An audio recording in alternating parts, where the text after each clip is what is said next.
Hi అండి. అందరూ ఎలా ఉన్నారు? బాగున్నారా? అందరూ బాగుండాలి, ఆరోగ్యంగా ఉండాలని కోరుకుంటున్నాను. మేము కూడా చాలా చాలా బాగున్నామండి.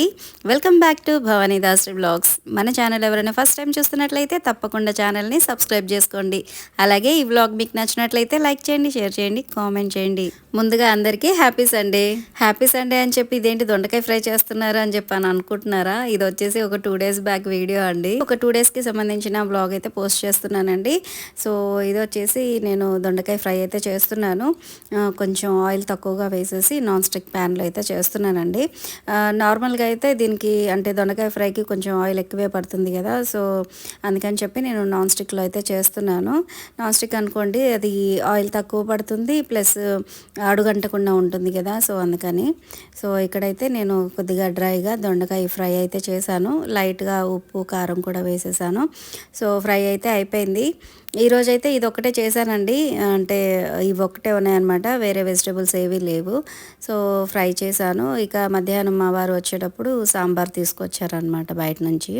సో ఇక ఈరోజైతే మా లంచ్ అయితే దొండకాయ ఫ్రై అలాగే సాంబార్ అనమాట. తర్వాత స్టిచ్చింగ్ వర్క్ ఉన్నిందండి. ఒక బ్లౌజ్ స్టిచ్ చేయాలి లైనింగ్ది. సో దానికి పైపింగ్ వేయడం కోసం అని చెప్పి క్లాత్ అయితే కట్ చేసుకుంటున్నాను. ఇక్కడ క్లాత్ సరిపోయిద్దిలే అని చెప్పి కొద్దిగా కట్ చేశాను. లాస్ట్ ఎండింగ్కి వచ్చేసరికి కొంచెం క్లాత్ అవసరమైంది. సో అందుకని చెప్పి మళ్ళీ ఒక చిన్న పీస్ కట్ చేసేసి జాయింట్ చేస్తున్నాను. ఈ థ్రెడ్ పైపింగ్ వేసేటప్పుడు థ్రెడ్ని అయితే మనం మెజర్మెంట్ ప్రకారం కోల్చుకొని ఎంత కావాలో అంత తీసుకొని ఇంకొంచెం ఎక్స్ట్రా కట్ చేసుకుంటే అది స్టిచ్ చేసేసరికి పర్ఫెక్ట్గా సరిపోతుంది. కానీ క్లాత్ అనేది మనం మెజర్ చేసుకోలేమండి. అంటే సరిపోతుందిలే అన్నట్టుగా కట్ చేసేస్తాము. కాకపోతే కొన్నిసార్లు ఎక్కువ తక్కువ అవుతుంది. చాలా వరకు అయితే కొంచెం క్లాత్ ఎక్కువగానే కట్ చేసుకుంటానండి నేనైతే. సో ఇప్పుడైతే జస్ట్ లిటిల్ బిట్ కొంచెం అంటే కొంచెం తగ్గింది క్లాత్. సో అందుకని చెప్పి అంతవరకు నేను అది కట్ చేసేసి జాయిన్ చేసేసాను. సో ఇది జాయిన్ చేసేసుకున్న తర్వాత మనకి పైపింగ్ వేసేటప్పుడు ఈజీగా ఉండడానికి మనకి స్టిచ్ చేసేటప్పుడు ఎంతైతే ఖర్చు ఉంటుందో అంత లెంత్ వరకు ఇది మొత్తం ఎక్స్ట్రా క్లాత్ని కట్ చేసేసుకోవాలి. సో అలా కట్ చేసుకున్న తర్వాత ఈ లైనింగ్ మీద పెట్టి స్టిచ్ చేసుకుంటే అది ఈవెన్గా వస్తుందన్నమాట. ఎక్కడ కూడా హెచ్చు దగ్గులు అనేది ఉండదు. సో అందుకని చెప్పి నేను అది మొత్తం జస్ట్ ఒక పావు ఇంచు, జస్ట్ హాఫ్ ఇంచ్ కూడా కాదు, పావు ఇంచు గ్యాప్, అంటే మనకి మిషన్ పాదం అనేది ఒక పావు ఇంచు మాత్రమే ఉంటుంది కదా, సో అంత మాత్రమే కట్ చేసేసుకొని ఇప్పుడు లైనింగ్ మీద పెట్టేసి స్టిచ్ చేసేస్తున్నాను.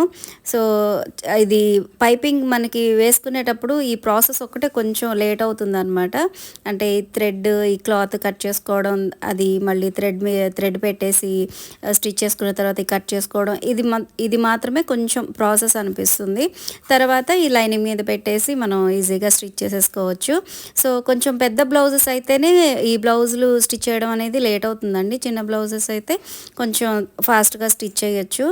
సో ఇక్కడైతే నేను లైనింగ్ మీద పెట్టేసి ఈ పైపింగ్ అయితే స్టిచ్ చేసేసాను. తర్వాత క్లాత్ అంటే మెయిన్ ఫ్యాబ్రిక్ ఉంది కదా, దాని మీద పెట్టేసి లైనింగ్ స్టిచ్ చేసుకున్న తర్వాత దాన్ని రివర్స్ చేసేసుకోవాలి.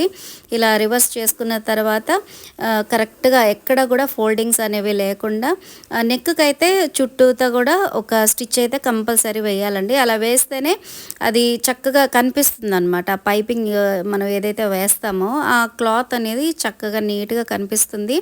అలాగే నడుము దగ్గర కూడా ఒక స్టిచ్ వేసేసుకోవాలి. అలా స్టిచ్ చేసుకునేటప్పుడు క్లాత్ని ఎప్పటికప్పుడు అడ్జస్ట్ చేసుకుంటూ ఉండాలండి. ఇక్కడ చూస్తున్నారు కదా, నీట్గా సర్దుకుంటున్నాను. సో అలా అడ్జస్ట్ చేసుకుంటూ స్టిచ్ చేసుకోవాలి. తర్వాత వచ్చేసి ఇది ఇంకొక బ్లౌజ్ అండి, కలంకారీ మోడల్ అనమాట. కాకపోతే ఫ్యాబ్రిక్ వచ్చేసి సిల్క్. అంటే ఈ మధ్య వస్తున్నాయి కదండి, ఒకప్పుడైతే కలంకారీ అంటే ఓన్లీ కాటన్ మీద వచ్చేది. సో ఇప్పుడు వచ్చేసి సిల్క్ మీద కూడా కలంకారీ డిజైన్ అయితే ఇస్తున్నారు. సో ఇప్పుడు నేను సిల్క్ ఫ్యాబ్రిక్ స్టిచ్ చేస్తున్నాను కదా, తర్వాత ఇంకొక బ్లౌజ్ ఉందండి, అది కాటన్ మీద కలంకారీ డిజైన్. సో అది స్టిచ్ చేసిన వీడియో కూడా ఉంది, నేను నెక్స్ట్ వ్లాగ్లో మీకు చూపిస్తాను ఆ వీడియో అనేది. సో అది కాటన్ ఫ్యాబ్రిక్ అనమాట, ప్యూర్ కాటన్. ప్యూర్ కాటన్ అంటే తెలిసిందే కదండి, చాలా కంఫర్ట్గా, అలాగే క్లాత్ చాలా సాఫ్ట్గా, చాలా బాగుంటుంది. సో ఆ స్టిచ్చింగ్ వీడియో నేను నెక్స్ట్ వ్లాగ్లో కంపల్సరీ మీకు చూపిస్తాను. సో ఇక్కడ వచ్చేసి ఈ బ్లౌజ్ అయితే నేను స్టిచ్ చేసేస్తున్నాను. చేస్తున్నానండి. ఇది బ్యాక్ సైడ్ వచ్చేసి ఒక పాట్ షేప్ లాగా డిజైన్ అయితే ఇచ్చాను. అంటే మరీ రౌండ్ కాదు, అలానే ఎక్కువ పాట్ షేప్ కాకుండా ఇలా షేప్ అయితే ఇచ్చాను. అలాగే డోరీస్ కూడా స్టిచ్ చేశానండి బ్యాక్ సైడ్. ఇప్పుడు వచ్చేసి నేను హ్యాండ్స్ అయితే స్టిచ్ చేస్తున్నాను. ముందు హ్యాండ్స్కి వచ్చేసి పైపింగ్ అయితే యాడ్ చేసేసుకోవాలి. కరెక్ట్గా ఈవెన్గా స్టిచ్ చేసుకోవాలండి. అంటే హెచ్చు తగ్గులు లేకుండా అది లైన్ అనేది కరెక్ట్గా ఉండేలాగా చూసుకొని పైపింగ్ థ్రెడ్ అయితే స్టిచ్ చేసుకోవాలి. తర్వాత ఈ లైనింగ్ క్లాత్ని మెయిన్ ఫ్యాబ్రిక్ మీద పెట్టేసి ఒకసారి స్టిచ్ చేసేసుకున్న తర్వాత కింద వైపు చిన్న చిన్న కటింగ్స్ అయితే ఇవ్వాలండి. అంటే అలా చిన్నగా కట్ చేయడం వల్ల ఏంటంటే అది బ్లౌజ్ వేసుకున్నప్పుడు హ్యాండ్స్ దగ్గర ఇలా దగ్గరకు పట్టేసినట్టుగా రాకుండా మంచిగా కంఫర్ట్గా ఉంటుంది. సో కంపల్సరీ అంటే ఇది స్ట్రైట్ కటింగే కదా అని చెప్పి నేను అనుకోవచ్చు. కాకపోతే అది పైపింగ్ వేసేటప్పుడు ఏంటంటే క్లాత్ అనేది కొద్దిగా ఫోల్డ్ అవుతుంది, అంటే దగ్గరగా లాగినట్టుగా అవుతుంది అనమాట. సో అందుకనేసి చిన్న చిన్నగా ఇలా కట్ చేసుకుంటే కనుక అది స్టిచ్ చేసేటప్పుడు చక్కగా నీట్గా వస్తుంది.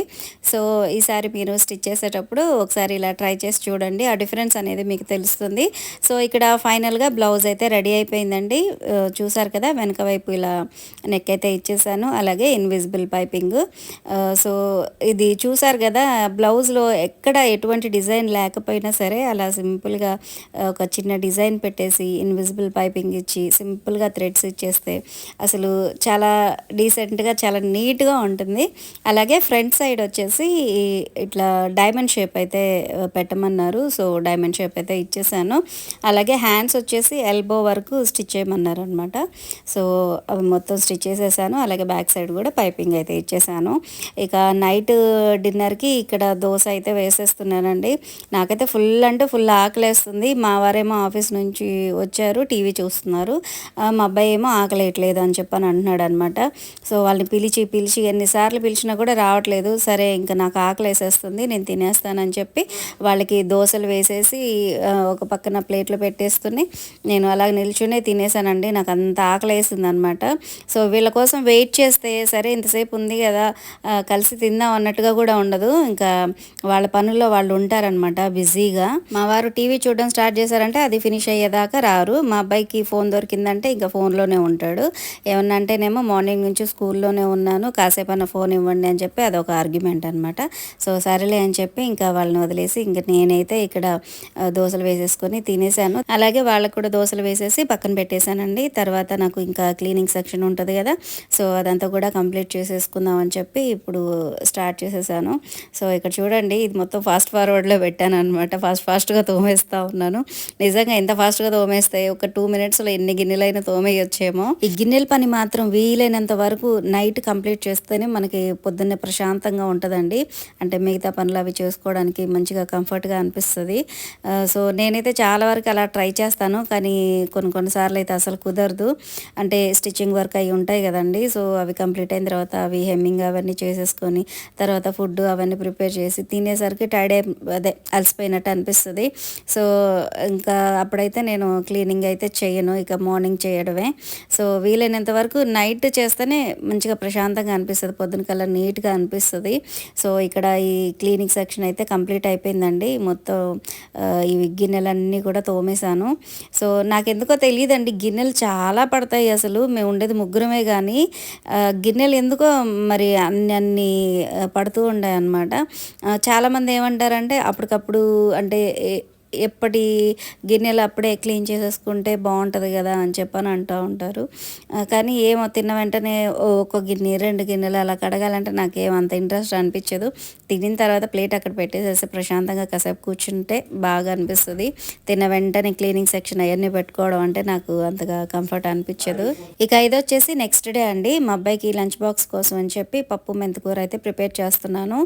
సో లాస్ట్ వీడియోలో మీకు చూపించాను కదా, మెంతికూర ఫ్రెష్గా వచ్చింది తీసుకున్నాను అనేసి. సో అదే ఈరోజు పప్పులో వేసేసి పప్పు మెంతికూర అయితే చేస్తున్నానండి. నా ఫేవరెట్ కర్రీ అనమాట పప్పు మెంతికూర అనేది.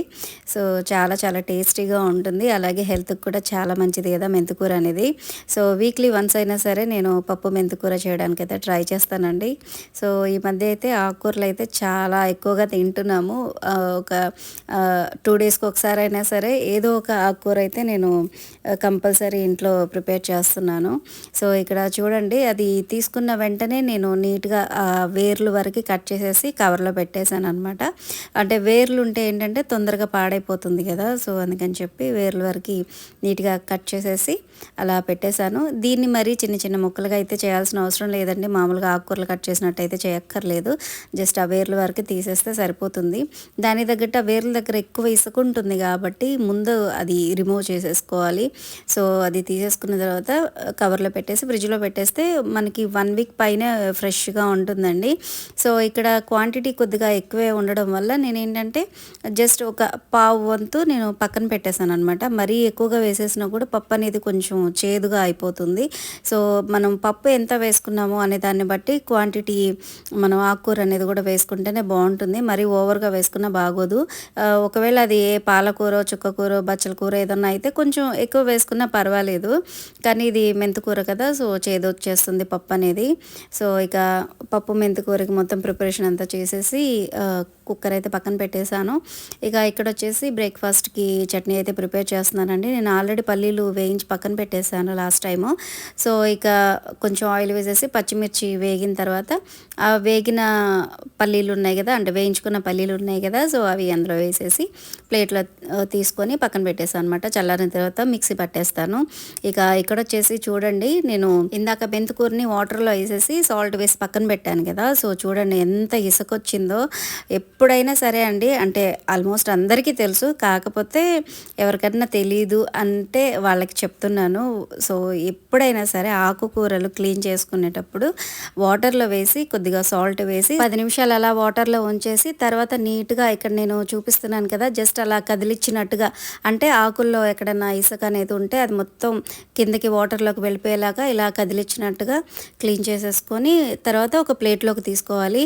అంతేగాని ఆకుకూర బౌల్లోనే ఉంచేసి వాటర్ వంపేసాం అనుకోండి, ఆ ఇసుక అనేది కిందే ఉండిపోతుంది. మనం ఎన్నిసార్లు వాష్ చేసినా కూడా అది అలాగే ఉండిపోతుంది. సో దాన్ని అలాగే పప్పులో వేసామనుకోండి, అది మెంతికూర పప్పు కాదు, మెంతికూర పప్పు ప్లస్ ఇసుక కర్రీ లాగా తయారవుతుంది.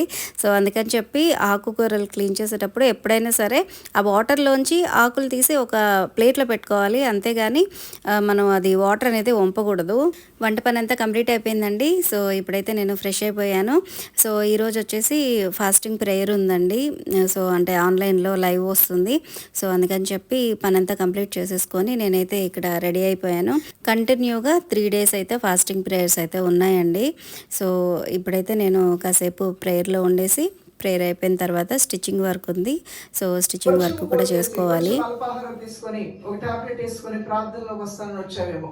లేదంటే మీలో కొంతమంది నేను ఈ రోజున ఉదయకాలం బ్రేక్ఫాస్ట్ చేస్తాను, మధ్యాహ్నం భోజనం చేయకుండా మళ్ళీ సాయంత్రం చేస్తాను అని నీ వీళ్ళు బట్టి నువ్వు అనుకుని వచ్చావేమో. మరి కొంతమంది ఈ ఉదయకాలం బ్రేక్ఫాస్ట్ ను మానేస్తా, మధ్యాహ్నం భోజనం, బాధలు, రోగాలు, ఇబ్బందులు, కుటుంబంలో ఉన్న జగడాలు, మీకున్నటువంటి ఎంత కష్టపడినా మరి ఆర్థికమైన సమస్యలు పై మొహమాటానికి నీ సమస్యను చెప్పుకోకుండా వారి మాటలు నీకు అడ్డుపడుతూ ఉంటాయి. కానీ నీ నిజ స్థితిని నీ దేవుడు ఎరిగి ఉన్నాడు కాబట్టి ఆయన సన్నిధిలో నువ్వు మొహమాట పడకుండా నా స్థితి ఇది ప్రభు అని నువ్వు మాట్లాడుతూ ఉండగా ప్రభు నీకు సర్వ సమృద్ధినిచ్చి ఆశీర్వదించడం ప్రారంభిస్తాడు. హల్లెలూయా. ఏలరా మరి ఇది మాత్రం ప్రభు సన్నిధిలో ఆ వ్యక్తిని మార్చు ప్రభు అని నువ్వు ప్రార్థన చేస్తున్నావు. నీ ప్రార్థనే నెగ్గుతుంది. హల్లెలూయా. నీ ప్రార్థనే గెలుస్తుంది. సింపుల్ భాషలో మనం మాట్లాడుకోవాలంటే నీ ప్రార్థనే జయిస్తుంది. దేవునికి స్తోత్రం కలుగును గాక. లేయా యొక్క కన్నీటి ప్రార్థనే గెలిచింది, జయించింది. సో ఇక్కడ ప్రేయర్ అయితే కంప్లీట్ అయిపోయిందండి. ప్రేయర్ కంప్లీట్ అయిపోయిన తర్వాత నేను స్టిచ్చింగ్ అయితే స్టార్ట్ చేసేసాను. సో ఇక్కడ నేను స్టిచ్ చేసేది వచ్చేసి నైటీస్ అండి. కొత్త నైటీలు మళ్ళీ డబుల్ స్టిచ్ వేయమని ఇస్తారు కదా, సో అవైతే స్టిచ్ చేసేస్తున్నాను.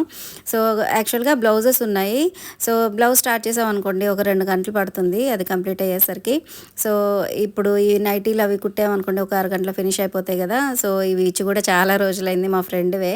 సో ఇంకా తను అయితే అంటే తనకి చెప్పాను అనమాట, యాక్చువల్గా ఇవి స్టిచ్ చేసేసాను, వచ్చి తీసుకెళ్ళు అని చెప్పాను అన్నాను. యాక్చువల్గా స్టిచ్ చేయలేదు, అంటే తను చేసేసాను అని చెప్పానంటే వస్తుందిలే అని చెప్పి అలా చెప్పాను. సో అందుకని చెప్పి ఇక తను వస్తుంది కదా ఎలాగో అని చెప్పి ఫస్ట్ అయితే అవి నేను స్టిచ్ చేసేస్తున్నాను అనమాట నైటీలు. ఇవి స్టిచ్ చేసేటప్పుడు ఎప్పుడైనా సరే అంటే జస్ట్ డబుల్ స్టిచ్ వేయమన్నారు కదా అని చెప్పి అలాగా కుట్ల మీద మనం డబుల్ స్టిచ్ వేయడం కాకుండా ఇక్కడ చంక దగ్గర కంపల్సరీ స్టిచ్ మొత్తం ఓపెన్ చేసేసి తర్వాత డబుల్ స్టిచ్ చేయాలండి. చేసుకోవాలి. సో అలా చేస్తేనే అది కొంచెం లాంగ్ లాస్టింగ్ ఉంటుందన్నమాట. ఎందుకంటే ఎక్కువ అంటే నైటీలు ఎక్కువగా అక్కడే కొంచెం చిరిగిపోతూ ఉంటాయి కదా. సో అందుకని చెప్పి అది కంపల్సరీ ఆ స్టిచ్ అనేది రిమూవ్ చేసేసి తర్వాత మంచిగా స్టిచ్ చేయాలి. అలాగే స్టిచ్ కూడా చిన్న కుట్టు పెట్టి స్టిచ్ చేస్తే కొంచెం ఎక్కువ రోజులు ఉంటాయన్నమాట నైటీలు అనేవి. అలాగే నైటీస్ అన్నిటికీ కూడా ఫ్రంట్ డిజైన్ అనేది ఇస్తారు కదా పైపింగ్ వేసేసి. సో ఆ డిజైన్స్ దగ్గర కూడా కంపల్సరీ రీస్టిచ్ అయితే చేయాలండి. అంటే డబల్ స్టిచ్ అని అంటే హ్యాండ్స్ అలాగే సైడ్స్, లేదు నైటీ ఏమైనా లెంత్ ఎక్కువగా ఉందనంటే అది ఫోల్డ్ చేసి లేదంటే కట్ చేసి స్టిచ్ చేయడం అలా కాకుండా ఫ్రంట్ వైపు ఇచ్చిన డిజైన్ దగ్గర కూడా కంపల్సరీ స్టిచ్ చేయాలి. ఎందుకంటే నైటీస్ అనేవి రెగ్యులర్గా వాడుతూ ఉంటాం కాబట్టి వాడేటప్పుడు ఏంటంటే అవి స్టిచ్చెస్ మనం ఎక్కడైతే వేయలేదో అదంతా కూడా మెల్లమెల్లగా స్టిచ్చెస్ అనేవి విడిపోతూ ఉంటాయి. సో అందుకని చెప్పి నైటీ ఎలాగైతే కుట్టున్నారో అంటే ఎక్కడైతే కుట్లు వేసున్నారో ప్రతి చోట కూడా రీస్టిచ్ అయితే చేయాలన్నమాట. సో నేనైతే అలాగే చేస్తానండి. సో ఈ ఫ్రంట్ డిజైన్ దగ్గర అలాగే హ్యాండ్స్ కానీ అలాగే చంక పార్ట్ దగ్గర స్టిచ్ చేసేటప్పుడు కంపల్సరీ రఫ్ చేసినట్టుగా కుట్టాలండి. ఇక్కడ నేను మీకు చూపిస్తున్నాను కదా, కంపల్సరీ రఫ్ చెయ్యాలి. అట్లా చేస్తేనే అక్కడ చిరుగు అనేది అంటే క్లాత్ అనేది చెరగడం అనేది ఉండదు. అలాగే గట్టిగా కూడా ఉంటుంది. సో ఇక్కడైతే నేను జస్ట్ ఒక హ్యాండ్తో ఫోన్ పట్టుకొని ఇంకొక హ్యాండ్తో స్టిచ్ చేస్తున్నాను. సో అందుకని చెప్పి అదంతా కూడా షేక్ అయిపోతుంది. సో కంపల్సరీ అక్కడైతే మాత్రం మీరు రఫ్ చేసినట్టుగా కుడితేనే కొంచెం లైఫ్ అనేది ఎక్కువగా ఉంటుంది. సో ఇక నైటీస్ అవన్నీ కంప్లీట్ అయిపోయినాయండి. అంటే అన్నీ కాదులేండి, 2 స్టిచ్ చేశాను. సో అవైతే ఫినిష్ చేసేసాను. చెప్పాను కదా మా ఫ్రెండ్ వస్తుంది అని చెప్పి. ఇక ఇక్కడ వచ్చేసి నేను నా బ్లౌజ్ అయితే స్టిచ్ చేసుకుంటున్నానండి. ఇది ఎప్పుడో నేను కట్ చేసి పక్కన పెట్టేశాను. దీంతో పాటు ఇంకోటి కూడా ఉందిలేండి. అంటే మా మ్యారేజ్ యానివర్సరీకి ఎల్లో శారీ కట్టుకున్నాను కదా. సో దాని మీద బ్లౌజు అలాగే ఈ బ్లౌజ్ పీస్ రెండు కూడా కట్ చేసేసి పక్కన పెట్టాను. కానీ కుట్టడానికి నాకు టైం దొరకలేదన్నమాట. సో అందుకని చెప్పి ఈరోజైతే కంపల్సరీ ఇది ఫినిష్ చేసేద్దాం అని చెప్పి ఇప్పుడు స్టిచ్చింగ్ అయితే స్టార్ట్ చేశాను. సో దీనికైతే జస్ట్ సింపుల్ రౌండ్ నెక్ అయితే పెట్టేశాను. ఇన్విజిబుల్ పైపింగ్ అయితే స్టిచ్ చేసేసాను అనమాట. నాకైతే నేను చాలాసార్లు చెప్పున్నానండి, నా వీడియోస్ రెగ్యులర్గా చూసేవాళ్ళు అనుకుంటారు ఎప్పుడు ఏంటి ఇదే చెప్తారు అనేసి. నాకైతే జస్ట్ రౌండ్ నెక్ అలాగే అది కూడా ఇన్విజిబుల్ పైపింగ్ వేసి స్టిచ్ చేసుకుంటే నాకు చాలా బాగా నచ్చుతుంది. అంటే డిజైన్స్ అన్నిటికన్నా కూడా నాకు అది బాగా నచ్చుతుంది. సో నేనైతే ఇక్కడ ఈ బ్లౌజ్కి రౌండ్ నెక్ పెట్టేసి పైపింగ్ అయితే ఇచ్చేస్తున్నాను. సో ఈ బ్లౌజ్ ఫినిష్ అయ్యే టైంకి ఇక మా వారు కూడా ఇంటికి వచ్చేసారండి. ఇద్దరం కలిసి మధ్యాహ్నం భోజనం చేస్తున్నాము. సో మార్నింగ్ మెంతికూర పప్పు ప్రిపేర్ చేశాను కదా, సో అది అలాగే ఇంట్లో ఇవి ఉంటాయి స్నాక్స్ ఉంటాయి కదండి, చెక్కలు అంటాము. సో అవి ఉంటే అవి ఒక 2 తీసుకున్నాను. అలాగే మా వారు వస్తూ వస్తూ చికెన్ ఫ్రై తెచ్చుకున్నారు. సో నాకు ఒక 2-3 పీసెస్, మా వారికి ఒక 2-3 పీసెస్ అనమాట. సో ఈ వీటితోటి మా లంచ్ అయితే కంప్లీట్ అయిపోయింది. మెంతికూర పప్పు అయితే అసలు ఎంత బాగుందంటే అంత బాగుందండి. నాకైతే ముందు చెప్పాను కదా, మళ్ళీ మళ్ళీ చెప్పడం ఎందుకులే, నేను చెప్పట్లేదులే, కానీ నాకైతే చాలా ఇష్టం అనమాట మెంతికూర అయితే. సో అంటే మెంతికూర పప్పు అనేది. అలాగే మెంతికూర అనేది నాన్ వెజ్లో కూడా వేసి ప్రిపేర్ చేసుకోవచ్చండి. సో ఇప్పుడు నేను పప్పులో వేసాను కదా, దీంతోపాటు ఇంకొంచెం పక్కన పెట్టేశాను అనమాట. సో అది ఈసారి నేను నాన్ వెజ్లో వేసి ప్రిపేర్ చేసినప్పుడు మీకు చూపిస్తాను. ఇక మా లంచ్ కంప్లీట్ అయిపోయిన తర్వాత నేను స్టిచ్ చేసుకున్న అంటే నా కోసం నేను స్టిచ్ చేసుకున్న బ్లౌజెస్ అయితే మీకు చూపిద్దామని ఇక్కడ ఇవైతే చూపిస్తున్నాను. సో ఇది వచ్చేసి పిస్తా గ్రీన్ శారీ అండి. సో ఈ బ్లౌజ్కి హ్యాండ్స్ వచ్చేసి ఇలా డిఫరెంట్గా స్టిచ్ చేశానండి. లోపల వైపు క్లాత్ ఉంటుంది, పైన కూడా ఒక ఫోల్డింగ్ లాగా క్లాత్ వచ్చేసి అక్కడక్కడ ఇలా బీట్స్ అయితే స్టిచ్ చేశాను. అంటే అది బ్లౌజ్ వేసుకున్నప్పుడు తెలుస్తుంది ఆ డిజైన్ అనేది పర్టికులర్గా. అంటే చాలా సింపుల్గా అలాగే కొంచెం డిఫరెంట్గా అయితే ఉంది. సో నా బ్లౌజే కదా, సో అందుకని చెప్పి నేను సింపుల్గా అయితే స్టిచ్ చేసేసుకున్నాను. సో ఇక బ్యాక్ సైడ్ వచ్చేసి ఇలాగా రౌండ్ నెక్ అయితే ఇచ్చేసానండి. అంటే మరీ డీప్ కాకుండా అలాగని మరీ వెడల్పుగా కాకుండా ఇలా సింపుల్గా అయితే స్టిచ్ చేసుకున్నాను. సో హ్యాండ్స్ మాత్రం కొంచెం హైలైట్ చేశాను అనమాట. సో యాక్చువల్గా ఇలా కుట్టాలని ప్లాన్ లేదు, కాకపోతే కొంచెం క్లాత్ అనేది ఎక్కువ ఉండడం వల్ల జస్ట్ అలా ట్రై చేశాను ఎలా ఉంటుందా అని. ఇక ఇది వచ్చేసి నేను ఇందాక స్టిచ్ చేస్తున్నాను ఒక బ్లౌజ్ నాది అని చెప్పన్నాను కదా, సో అదండి. ఇది ఫినిష్ అయిపోయిన తర్వాత బ్లౌజ్ అయితే ఇలా ఉంది. చెప్పాను కదా, బ్యాక్ సైడ్ రౌండ్ నెక్ అలాగే హ్యాండ్స్ వచ్చేసి మరి ఎల్బో హ్యాండ్స్ కాకుండా కొంచెం పొడవుగా అయితే పెట్టాను. అలాగే డోరీస్ అయితే ఇచ్చేసాను సింపుల్గా. మన బ్లౌజ్లేగా ఇలా సింపుల్గానే కుట్టుకుంటాము, ఎందుకంటే ఇది కుట్టినందుకు మనకు మనీ రాదు కదా. అదే బయట వాళ్ళకి కుట్టామనుకోండి మనకి అమౌంట్ వస్తుంది. అంటే జస్ట్ జోక్ చేస్తున్నాను లేండి. ఇక ఈ బ్లౌజ్కి సంబంధించిన శారీకి బాటిల్ గ్రీన్ బార్డర్ వచ్చిందండి. సో అందుకని చెప్పి నేను హ్యాండ్స్ అంతా కూడా గ్రీన్ కలర్ వచ్చేలాగా నేను ఇలా స్టిచ్ చేసుకున్నాను. సో ఎలా అనిపించింది ఈ బ్లౌజ్, మీకు నచ్చిందా? నాకైతే తప్పకుండా కామెంట్ చేయండి. అంటే నచ్చడానికి ఇందులో డిజైన్ ఏం లేదులేండి, అంటే నా బ్లౌజ్ కదా ఎలా ఉందో ఒకసారి కామెంట్ చేస్తారని చెప్పి అడుగుతున్నాను. అక్క అయితే మా ఇద్దరికి సేమ్ శారీసే తీసుకుందండి, డిఫరెంట్ కలర్స్లో. సో ఇక్కడ అక్క ఫోటో కూడా యాడ్ చేశాను చూడండి. తను కట్టుకున్న శారీ కలర్ అయితే అది, అంటే అది అటు బ్లూ కాదు అటు గ్రీన్ కాదు, మిక్సింగ్ కలర్ అనమాట. సో నాది వచ్చేసి మెరూన్ కలరు. ఇక నైట్ వచ్చేసి ఒక దోశ, అలాగే కొద్దిగా మెంతికూర పప్పు, అలాగే పల్లీ చట్నీతో నా డిన్నర్ అయితే ఫినిష్ అయిపోయిందండి. సో ఈరోజంతా కూడా కొద్దిగా స్టిచ్చింగ్ వర్క్ అలాగే ప్రేయరు వీటితోనే కంప్లీట్ అయిపోయింది డే అనేది. డిన్నర్ ఫినిష్ అయిపోయిన తర్వాత ఇక గిన్నెలు అవన్నీ కూడా క్లీన్ చేసేస్తున్నానండి. అంటే రేపు కూడా ప్రేయర్ ఉంది, చెప్పాను కదా 3 days ఫాస్టింగ్ ప్రేయర్స్ అని చెప్పి. సో ఇక మార్నింగ్ వరకు ఇవి ఇలాగే ఉంచాను అనుకోండి, ఈ పనితోనే లేట్ అయిపోతుంది. సో అందుకని చెప్పి లేట్ అయినా పర్వాలేదులే అని చెప్పి ఈ క్లీనింగ్ అయితే నేను మొత్తం కంప్లీట్ చేసేసే పడుకున్నాను. సో ఇవి క్లీన్ చేస్తూ ఉంటే మా అబ్బాయి అటు ఇటు తిరుగుతూ మాట్లాడుతూ ఉన్నాడు అనమాట. సో ఈ క్లీనింగ్ అంతా కంప్లీట్ అయిపోయిన తర్వాత ఒక బ్లౌజ్ కట్ చేసేసి పడుకుందాంలే అని అనుకున్నాను. కాకపోతే ఇవి క్లీన్ చేసేసరికి బాగా లేట్ అయిపోయింది. సో ఇక రేపు కట్ చేద్దాంలే అని చెప్పి నేనైతే ఇక బ్లౌజ్ కటింగ్ అయితే చేయలేదండి. ఈ వర్క్ ఫినిష్ అయిన తర్వాత ప్రేయర్ చేసుకుని పడుకుండిపోయానండి. మార్నింగ్ నుంచి స్టిచ్చింగ్ వర్క్ కొద్దిగా ఎక్కువ ఉండింది కదా, సో అలా కూర్చోవడం వల్ల బ్యాక్ పెయిన్ వచ్చేసింది. సో అందుకని చెప్పి నేను ఇక తొందరగా పడుకుండిపోయాను. సో ఫ్రెండ్స్, ఇదండి ఈరోజు వ్లాగ్. ఐ హోప్ మీకు నచ్చిందని అనుకుంటున్నాను. మీకు నచ్చినట్లయితే తప్పకుండా లైక్ చేయండి, షేర్ చేయండి, కామెంట్ చేయండి. అలాగే మన ఛానల్ని సబ్స్క్రైబ్ చేసుకోవడం అయితే అస్సలు మర్చిపోవద్దు. మరొక మంచి వ్లాగ్తో మళ్ళీ కలుద్దాం. Thanks for watching.